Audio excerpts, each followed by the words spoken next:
Arambai News Guwahati da Mithelongi Paul Tabiriba Singbu Yan Hanu Maktada Chingangbam Susitra Ranina Kurumjari. Hauzik Pungpamasi Faubu Yoina Maruiba Samlapa Pau Kara Luminarase.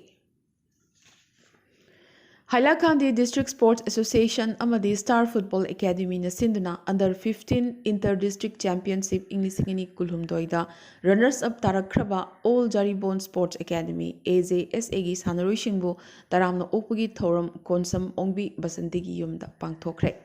Thoramasida AJSA gi President Laisram Robindrana Mipamapu Aduga Advisor Sanasam Lokendra Potharaba Jilla Parishat Member Konsamani Babu Potharaba State Player L Biramani Asem Lakshmi Babu Yenkhom Chandrajit S Surchandra PH Anand L Jitendra Konsam Lokendra Amadi Kaidim Joy Kumarna Presidium Member Singh Oiki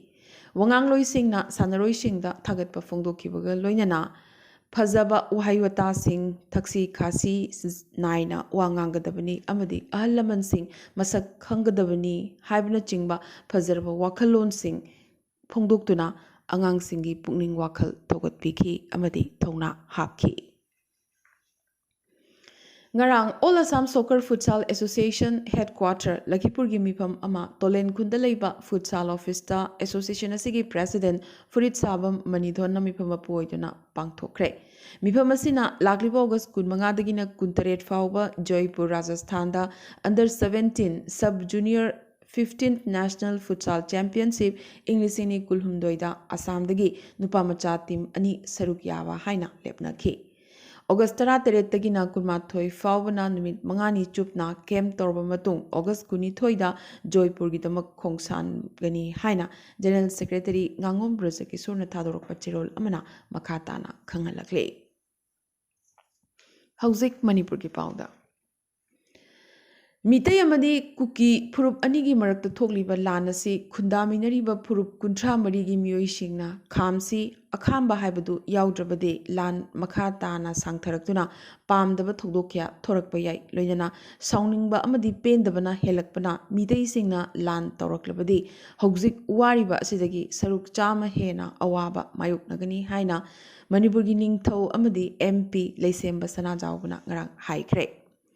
Manipur ki sana konungda pangthokpa igi khongulliba pukmen pauminnabagi marirak suba chahi gi oiba thoramda athoiba mithung oina warol piraduna leisemba sana jawbana makha takhi. Manipur gi mithai pangalasi masagi yumnak leizaba top topa phurup amani yelhau phurup amani mithai pangal igi khongulliba thoram asi yamnamak maram chaba khongjang amani mithai pangal asi mithai ningol singi chada naudani makhoigi lu tongda mithai gi I yauri hauzik thokliba irang asi kupthana yenglurabadi kanglupki irang natte mitai phurup khaktagi oiba lansu natte khundaminariba ikhoigi yelhau punamaki mayek senglaba tunglamchat ama thamnanabagi thengnariba lan amani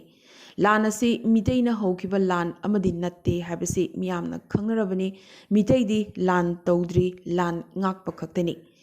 Kaibi Haikrak Mapalda Maring Purupki Ichi ama leikitaba adubusu thamoi shokna nungaite ekhoi leiminariba purup singasi kanano habadu mayek sengna khangdabadagi thokibani haina leisemba sana jawbana pendaba phongdokhe Asumna Kaibi Haikrak Mapalda Lucy Maring hatkhiba thogdok asibu maikei kyadagi yaningdaba pendaba phongdoknarakle United Naga Council na Nagasing tapa mafamsingda kaukiba pung tarani thoigi total shutdown na miyamgi oiba mahusagi punsida yamnamak chawna akaiba piki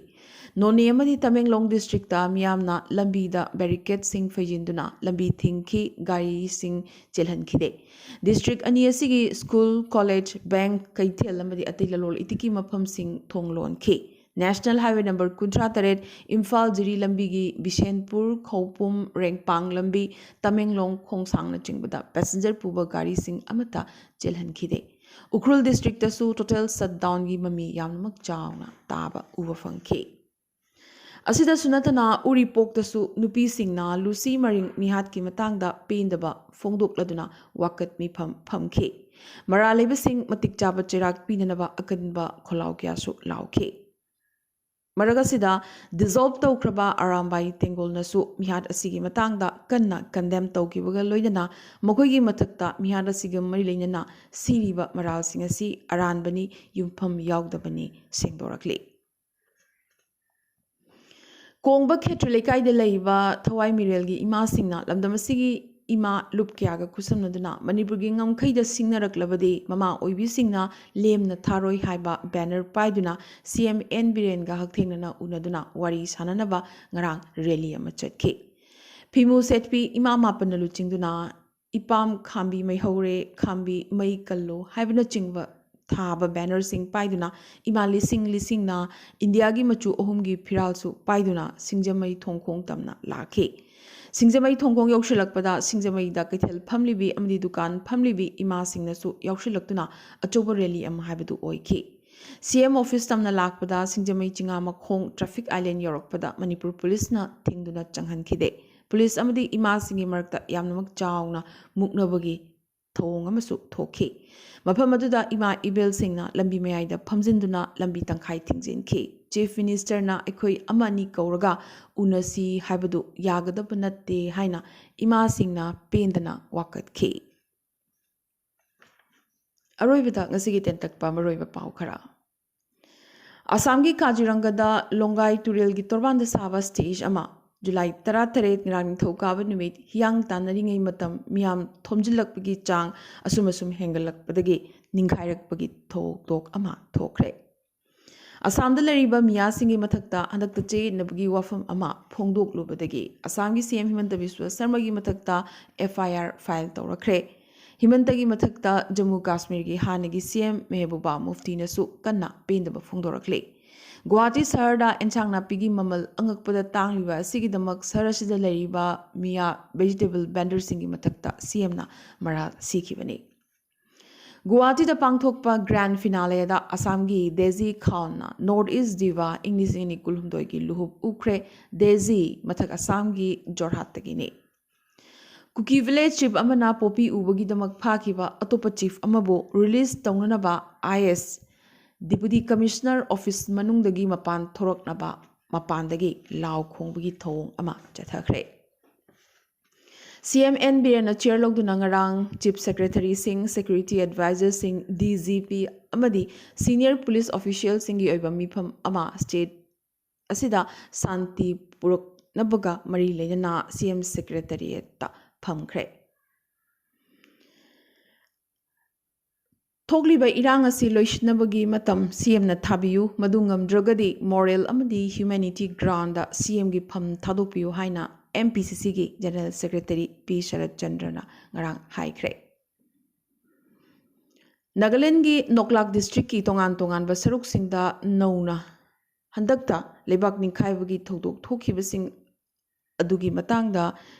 thijin humjinaba kanna takshilakle. Nagaland gi Dimapur gi manak nakna National Highway kunmapanda nungjaw ama ningkhairakpagi thodok adugi matangda Independent Committee ama